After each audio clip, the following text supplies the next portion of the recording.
ആരായിരുന്നു തിരുവിതാംകൂർ സർവകലാശാലയുടെ ആദ്യ വൈസ് ചാൻസലർ?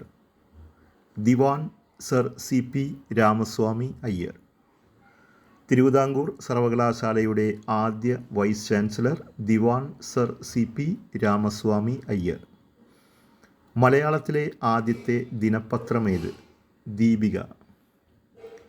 അടിയന്തരാവസ്ഥ പശ്ചാത്തലമാക്കി ഒ വി വിജയൻ രചിച്ച നോവൽ ഏത്? ധർമ്മപുരാണം.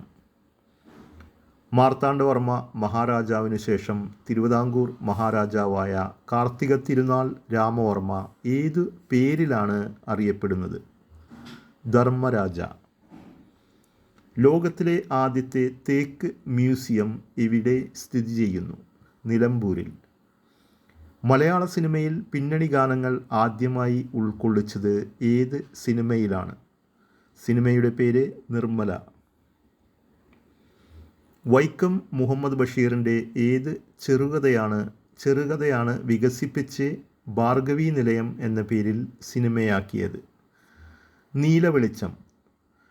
കേരളത്തിലെ മികച്ച പാടശേഖര സമിതിക്ക് കൃഷി വകുപ്പ് നൽകുന്ന അവാർഡിൻ്റെ പേരെന്ത്? നെൽക്കതിർ അവാർഡ്. കേരളത്തിൽ ആദ്യത്തെ റോക്കറ്റ് വിക്ഷേപണം നടന്നത് എന്നായിരുന്നു? നവംബർ 21, 1963. തിരുവിതാംകൂർ സർവകലാശാല എന്നാണ് സ്ഥാപിതമായത്? നവംബർ 1, 1937.